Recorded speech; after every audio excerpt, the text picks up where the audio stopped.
का जो हमारा एक्सपेरिमेंट है वो है एग्रीगेट क्रशिंग वैल्यू टेस्ट।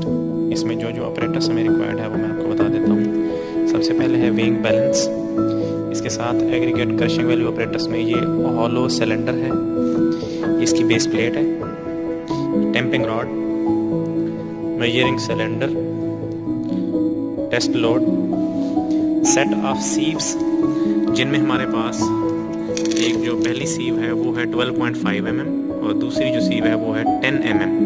इसमें जो हम सैंपल कलेक्ट करेंगे वो ओवन ड्राइड सैंपल होगा जो कि हम इन सीव्स में से पास करेंगे। इसके साथ साथ हमारे पास एग्रीगेट का सैंपल है, स्कूप है और इसके साथ हमारे पास नेक्स्ट जो लास्ट में सीव होगी वो है 8 नंबर की सीव यानी कि 2.36 mm की सीव। इसके साथ ये पेन है और ये इसके साथ ये पेन और ये इसका पेन कवर है। इसके बाद जो हम ऑपरेटर्स यूज़ करेंगे उसमें मशीन है हमारे पास, कंप्रेशन टेस्टिंग मशीन, और इसके साथ साथ है सीव शेकर। अब हम आते हैं टेस्ट के प्रोसीजर की तरफ। सबसे पहले हमारे पास जो सैंपल है वो हमने सीव करना है इन सीव में से, यानी कि 12.5 mm की सीव में से और 10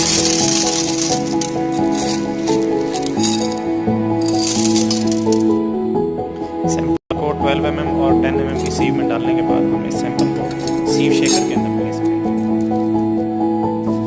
सीव शेकर में प्लेस करने के बाद हम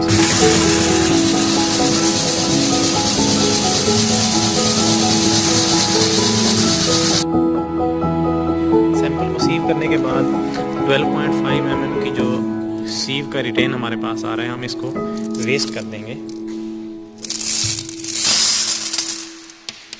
जबकि जो हमारे पास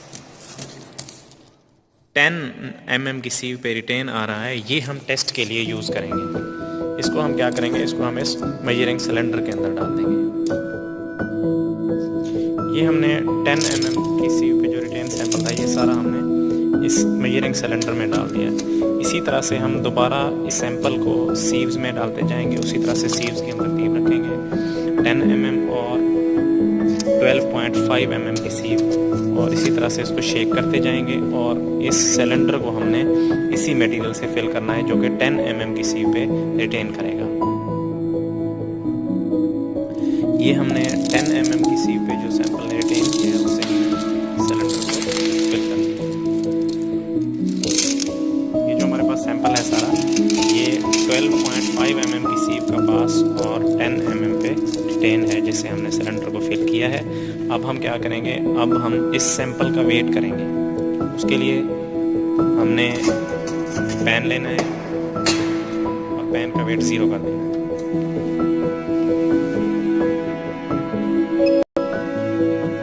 अब हम इस मेजरिंग सिलेंडर के अंदर जितना एग्रीगेट का सैंपल है वो हम इस पेन में प्लेस करेंगे।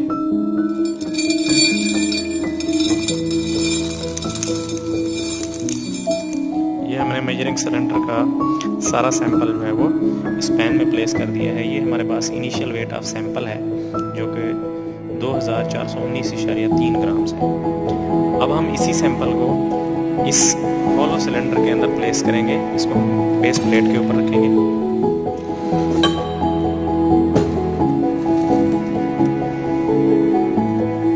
इसके अंदर हमने प्लेस करके इसको सैंपल को 3 लेयर्स में हमने इस मोल्ड के अंदर फिल करना है।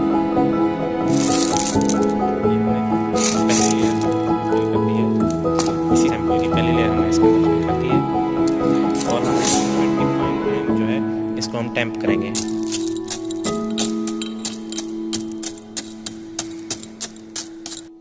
इसी तरह से दूसरी लेयर भी हमने इसके अंदर फिल कर दी है और इसी तरह से हम दोबारा 25 टाइम्स इस सैंपल को टेम्प करेंगे।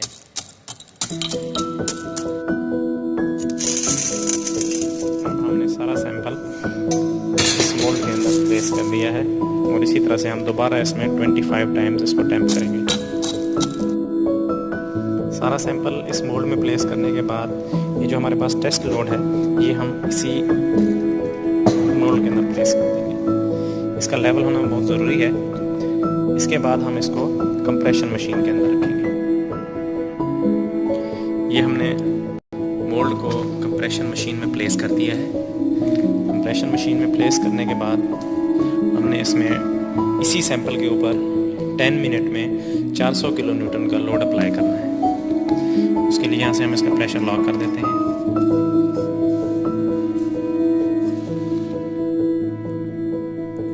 अब हम 0.6 किलो न्यूटन पर सेकंड की रेशो से इस सैंपल के ऊपर लोड अप्लाई करेंगे, जो कि 10 मिनट में हमारे पास 400 किलो न्यूटन कंप्लीट हो जाएगा। यहाँ पे 400 किलो न्यूटन कंप्लीट होना चाहिए और उस वक्त इधर जो टाइम है वो 10 मिनट्स होना चाहिए। उसके लिए हम 0.6 किलो न्यूटन पर सेकंड की रेशो से हम इसको स्टार्ट करेंगे। इधर से आपने इसको स्टार्ट कर देना है। ये हमारे पास स्टॉप वॉच स्टार्ट होगी, यहाँ से भी आपने इसको स्टार्ट कर देना है। यहाँ से आपने रेशियो ऑफ लोडिंग जो है वो इंक्रीज़ करते जाना है। ये देखिए ये इंक्रीज़ होना शुरू होगी, जिसको हम कोशिश करेंगे कि 0.6 तक रखेंगे। शुरू में इसको मेंटेन करना थोड़ा सा मुश्किल होता है, क्योंकि एग्रीगेट्स जो है वो एडजस्ट हो रहे होते हैं, इसलिए इसको हम 0.6 तक ले आएंगे।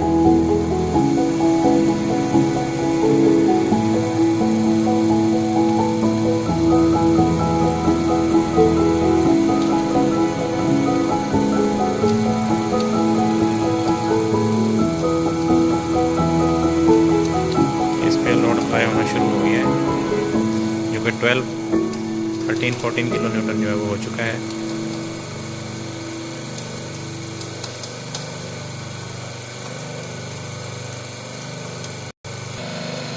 ये देखिए जी, हमने इस पे 10 मिनट्स में 400 किलो न्यूटन का लोड अप्लाई कर दिया है।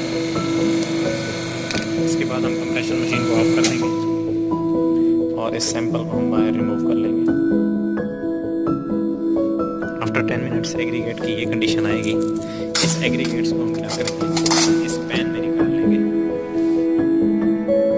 ये आपने सारा एग्रीगेट जो है वो पैन में निकाल लेना है।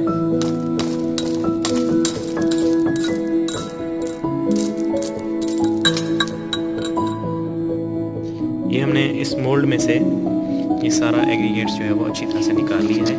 अब हम 8 नंबर की सीव में से पास करेंगे। ये हमारे पास 8 नंबर की सीव है, जिसमें से यानी कि 2.36 mm, तो इसमें से हम पास करेंगे। मतलब कि हम ये सारा एग्रीगेट जो है ये हम इस सीव्स के अंदर डालेंगे। ये हमने सारा सैंपल सीव कर लिया है। ये 8 नंबर की सीव से पास है, इसका हम वेट कर लेंगे। ये सारा मटीरियल जो है ये 8 नंबर की सीव का रिटेन है। अब हम इस पास का वेट कर लेंगे। इसके लिए ये हमारे पास पैन का वेट 0 है, हम इसका वेट कर लेते हैं। ये 8 नंबर की सीव का जो पास का वेट आ रहा है 325.8 ग्राम। अब हम इसकी कैलकुलेशन की तरफ चलते हैं।